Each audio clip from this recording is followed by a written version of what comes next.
Kinotlo, gikan sa basahon ni Propeta Isayas. Dili na batiog kasubo ang kaniadto nagantos. Sa miaging panahon, gipakaulawan niya ang Sabulon ug ang Niptali.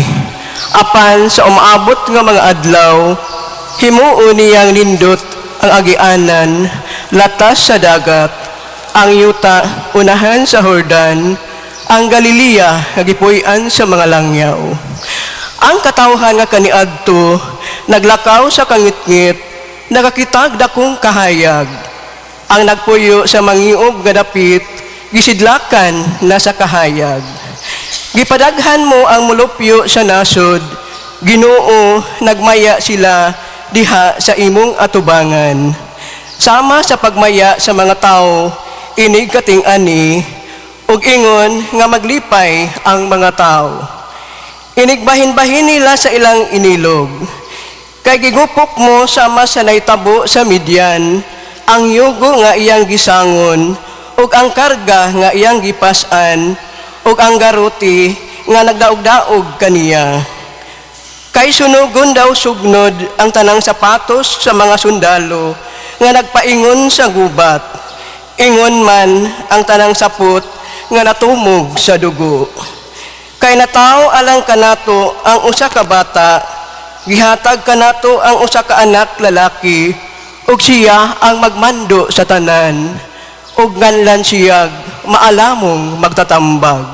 Diyos nga gamahanan, walay katapusang amahan, prinsipe sa pakigdait. Ang pulong sa Ginoo.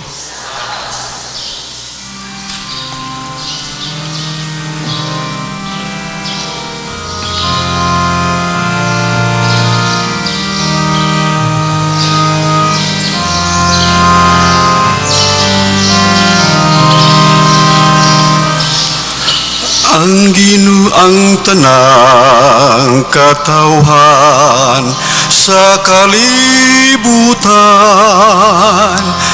nakakita sa kadaugan sa atong Diyos.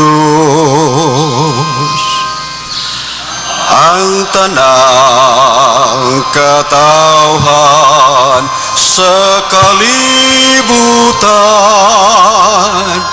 nakakita sa kadaugan sa atong Diyos. Awitig bagong awit ang Ginoo, kay nagbuhat siya katingalahang mga butang. Pinagi sa iyang gahom ug balaang kusog, nakabot niya ang kadaugan.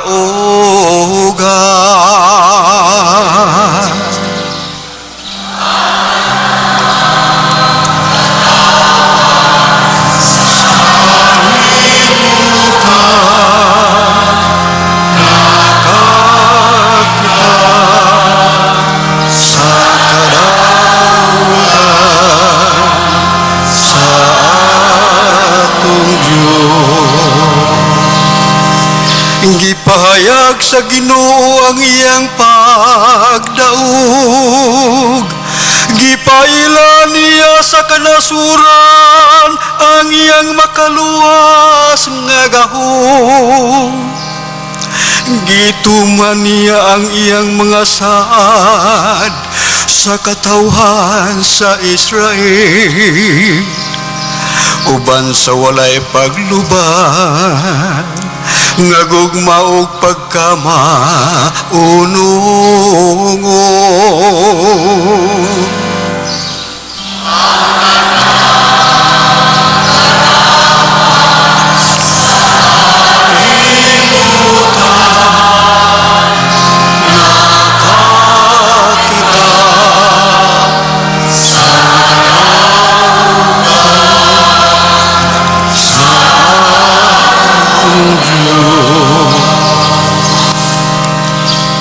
Daigang Ginoo dinuyugan sa mga alpa,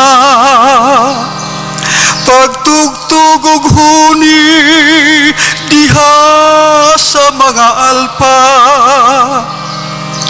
bulho tabudyo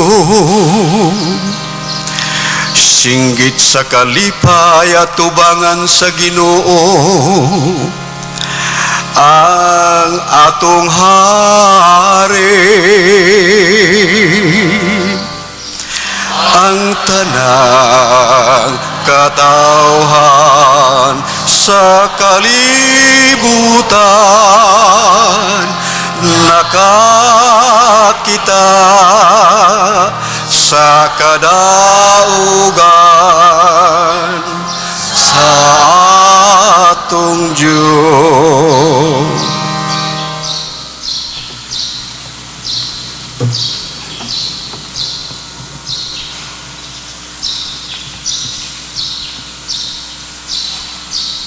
Kinutlo, gikan sa sulat ni San Pablo ngadto sa taga Efeso.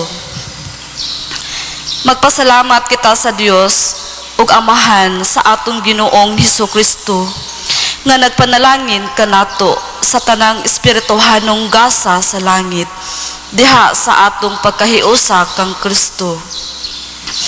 Sa wala pa buhata ang kalibutan, gipili na kita sa Dios aron maiya niya diha ni Kristo, aron mabalaan kita ug mawalay sala sa iyang atubangan. Tungod sa iyang gugma, daan ng gibutan sa Dios nga sagupon niya kita nga mga anak pinaagi ni Hesukristo. Mao kini ang iyang gikahimutan og tuyo. Daygo nato ang Dios tungod sa iyang labihang pagtagad kanato pinaagi sa iyang hinigugmang anak. Tungod niini, sukad sa pagkadungog ko nga mituo kamo sa Ginoong Hesus ug nahigugma sa tanang katawhan sa Dios, wala ako'y hunong sa pagpasalamat sa Dios tungod kaninyo. Ginumduman ko kamo sa akong mga pag-ampo ug naghangyo ako sa Dios sa atong Ginoong Hesukristo, ang gamhanang Amahan, nga hatagan unta kamo sa Espiritu nga maghimo kaninyong maalamon ug magpadayag sa Dios kaninyo aron makaila kamo kaniya. Naghangyo usab ako nga malamdagan unta ang inyong salabutan aron masayod kamo unsa ang paglaom nga alang niini gitawag kamo. O ginaot usab unta nga masayod kamo sa kahupong sa mga panalangin nga gisaad niya sa iyang katawhan. Ang pulong sa Ginoo.